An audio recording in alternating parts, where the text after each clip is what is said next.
I'm here with the freshly updated Lexus RX. This one's the F Sport Edition in the 350 non-hybrid. I really do like the rims on this guy. I'll take you around it. I'll take you on a tour, let you know how it compares to the competitors and how it's improved. I definitely think the style has vastly improved on this one. I love this red color. This grille fits in a little better with dark colors, but man, this is a very pretty color. It's not very sunny out today, but in the bright sun, it looks really, really great. I like this lip diffuser that's part of the F Sport down there. Again, I like these wheels over here.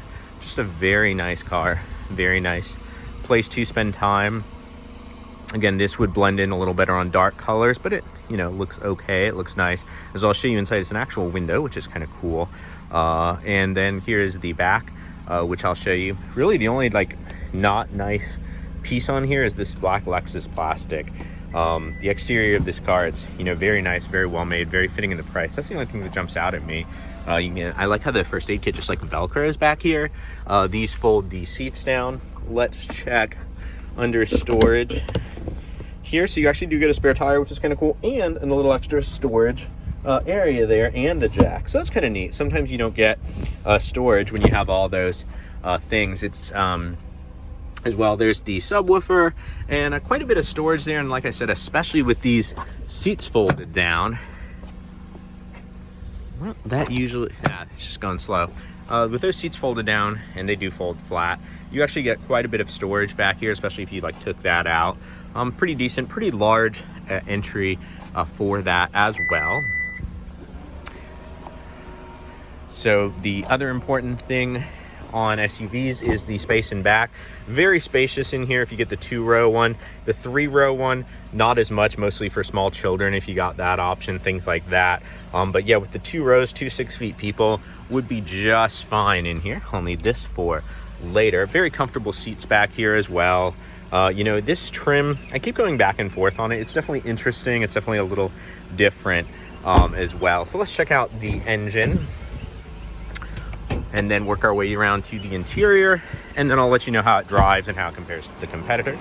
I will be back. All right. The engine is set fairly far back if you look at it, and fairly low, so that might, you know, make for some decent handling. Not too much to look at here. I think it's interesting this says V6 on there, so you don't forget you have the V6. Interesting. I wonder if the hybrids, you know, have a different like filter there. It looks like that probably is.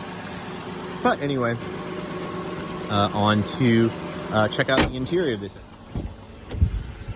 The interior is very nice, just coming around here. I do love these that pull out.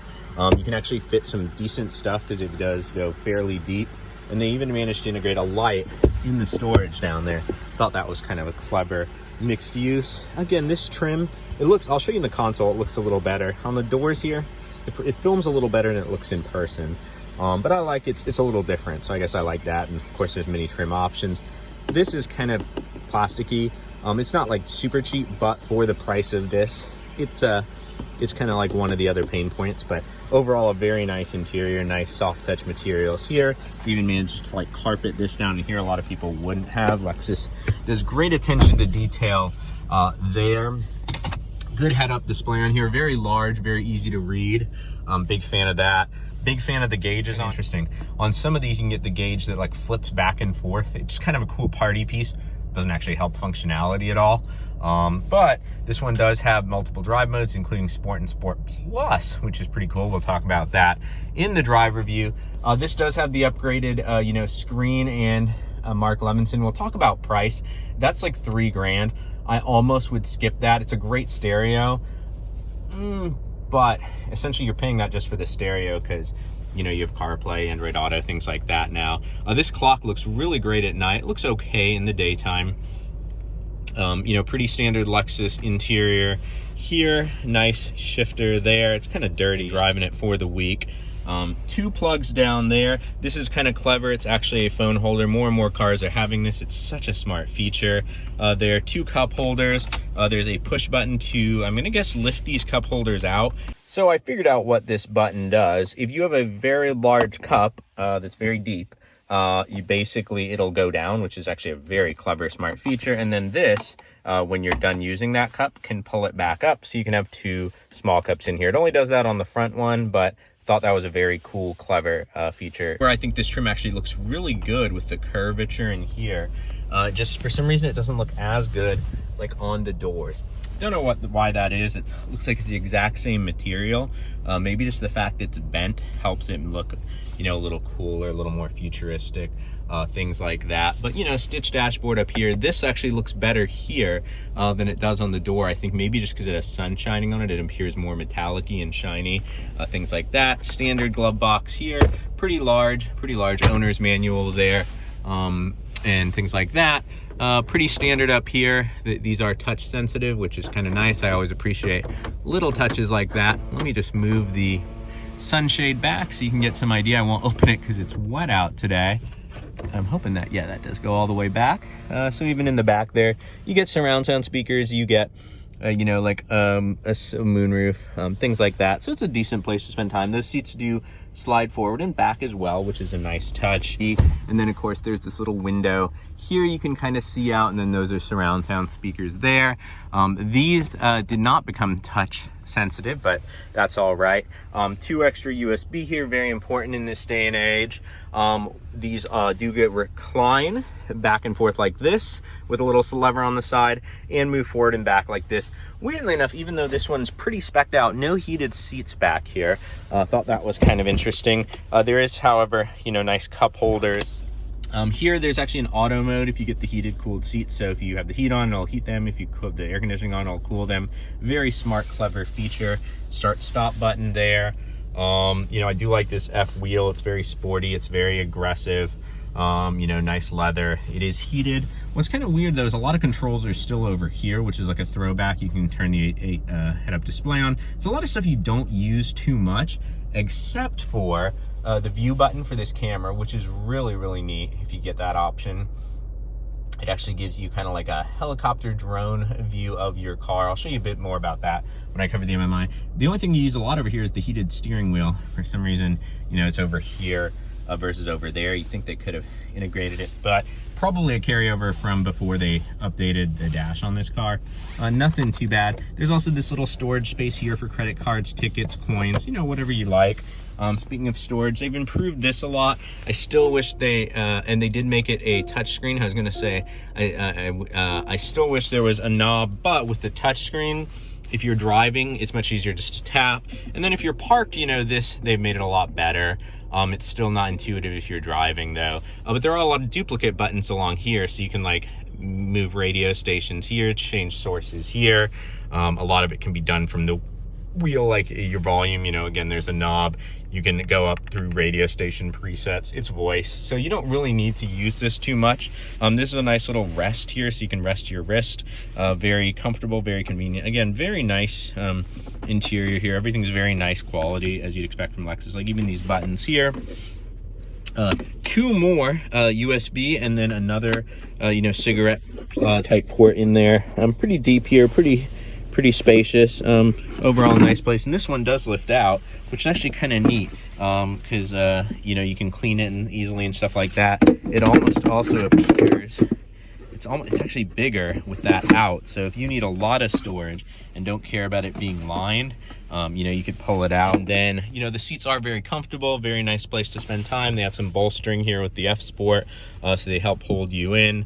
And it even says F Sport down there. Again, sorry the car is so filthy, had it for the week. I like to do these at the end just because I can, you know, say how I feel about the car. Pretty much covers the interior, frameless mirror up here as well. Another quick feature I'll show you here before I go into reviewing this guy is that I like that there's the rear seat belt thing, so you can see your rear passengers without having to turn around. You can see if they sneak their belt off sometime while you're driving. Coming around to this screen, smart, intuitive, big improvement on this car. The main reason I like having that screen, I would say, is because there is the around view camera button, which is pretty cool. You can option that on. So there's your reverse mode, and then of course there's the 360 camera.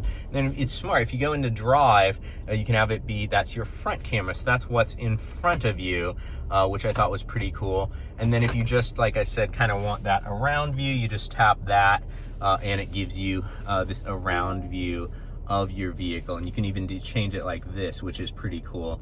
It's kind of neat. You can actually change the color of your Lexus in here as well. So if you think you got the wrong color, just want to change it up for a day, here's kind of a red one, just like what we have. These were kind of cool SUVs, and the RX was kind of the original luxury crossover, one of, you know, the very first ones. And then Porsche, BMW, a lot of sporty ones came out, and these fell behind because the Porsches, BMWs, etc. were sporty, but also luxurious, comfortable, nice inside. Everything this had, you know, those have too.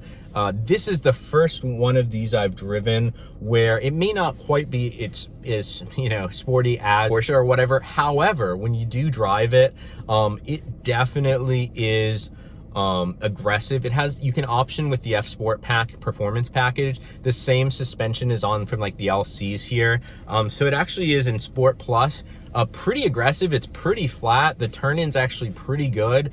It's definitely not sports car like, but it's actually an athletic SUV. Awesome job to Lexus doing that. This wasn't a whole redesign this year, although they changed a lot underneath it for, you know, a mid-cycle refresh. So kudos to them for making it drive better. It really shows what their F division is capable of there. It's still also luxurious, still comfortable. Brakes are good. It's very quiet, as you'd expect from a Lexus. It's actually pretty quick in this, you know, with the V6. The hybrid's also decent. I've driven that. I did a whole review of me driving this on like a track at Lexus's premiere event. You know, that's kind of where I'm basing all this off of.